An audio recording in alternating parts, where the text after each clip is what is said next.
Hello guys, thanks for joining me.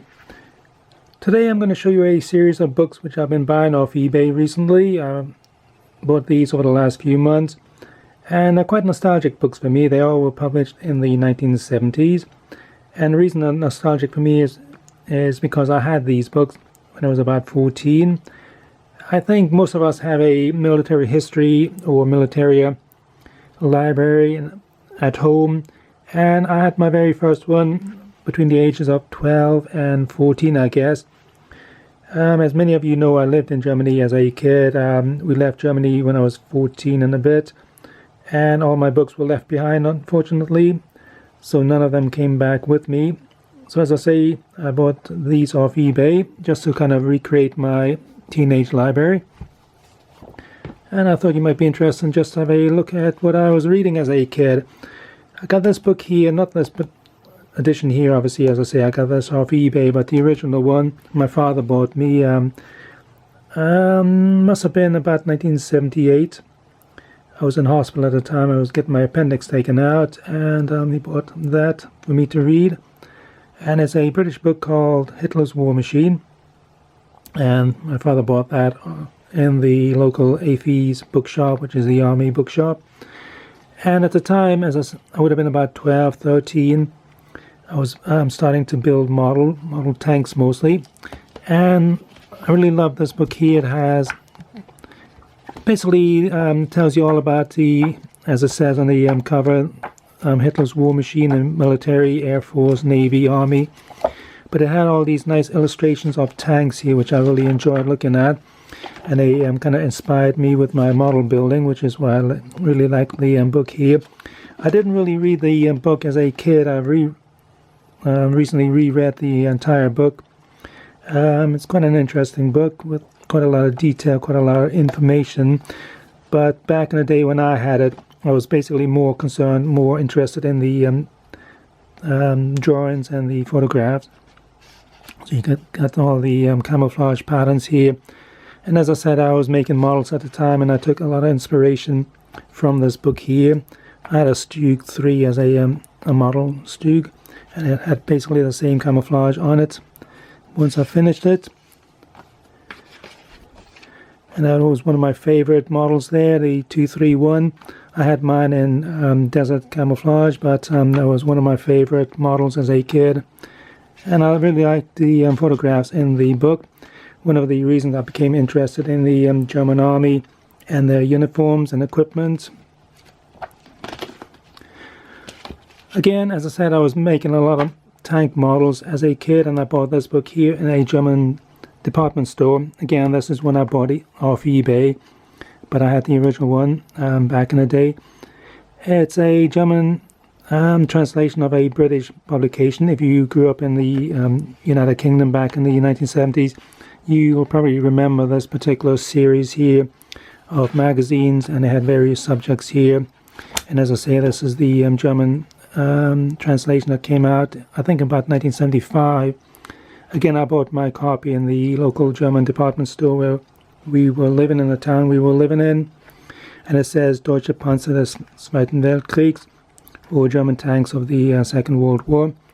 Again, I basically used the illustrations for my model making days. My German at the time was not good enough for me to read the actual book here. I have read a book now subsequently as an adult. Has quite a lot of information in it, quite a lot of detail, and I really enjoy this book here. And again, it has all the different camouflage patterns, and I copied some of them onto my models. The German binding isn't as good as the British ones here. They were just glued in, and as you can see, the pages are coming out. And I actually remember when I bought the book, by the time I got home, half the pages were beginning to fall out.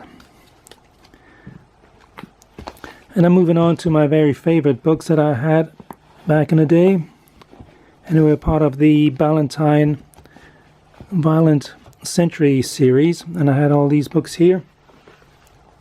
A couple of them my father gave me. My father gave me these two editions here, and I bought these 3 books in my local army bookshop. And these would have been also available in the United Kingdom. They were published by Pan, I believe, here in the UK. But these are the American Ballantines publications. The British versions were exactly the same. I don't think they had the silver covers, but they had the other covers, the normal covers. And again, as I say, I bought all of these recently from eBay, and quite nostalgic. Rereading these again, as a kid, I was more interested in the photographs and the maps and the like. I did read most of these books when I was, as I say, my mid-teens, but I've been rereading these books again, and they're kind of holding up. They're still quite informative even now. The information really hasn't changed much. One thing, for example, with the D-Day book here, it says here in the book, again, has all these photographs in it, but it mentioned that 2,500 Allied servicemen died on D-Day. I think the modern figure is about 4,500, so it's not 100% accurate if you compare it to a modern book, but it still has quite relevant information. And most of the books were written by British authors and soldiers. For example, I think the infantry book here was written by a lieutenant colonel in the British Army, and that's one of my favorite books as a kid. It had all the information about the weapons being used in World War II, rifles, machine guns, pistols and the like. So this is still a very nice resource even nowadays, and these are really cheap on eBay. I think this was my favorite book here, Panzer Division, The Mailed Fist. Again, these came out in the United Kingdom originally, back in the late 60s, I believe, some of them.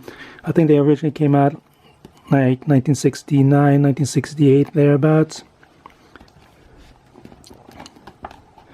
This one actually has my very favorite picture that I really loved this picture when I was a teenager, one of my favorite World War II pictures, photographs, and it shows a German NCO here. It's a little bit difficult to see, but I think he's probably a Großdeutschland Stug commander. He's a Feldwebel, a sergeant. He has the General Assault badge, so he would have been either a Stug gunner or commander or anti-tank commander. And he's standing in front of a burning Joseph Stalin II tank. He has his binoculars there and his cheeky grin. I really like that picture there. And it gave me an insight into the German army reading these books here, looking at the pictures, got interested in the uniforms and the badges, so I bought this book here, again in my local AFES bookshop on base. And this one is quite a nice one, full color photographs of badges and the like. So anyhow, that's my little collection of books which I've been buying recently, just as a kind of a nostalgic trip back into my younger days when I first got interested in the Second World War period, and way long before I started collecting militaria. Anyhow, I'll leave it at that. Hope you enjoyed that little video, and as always, thanks for watching, and bye for now.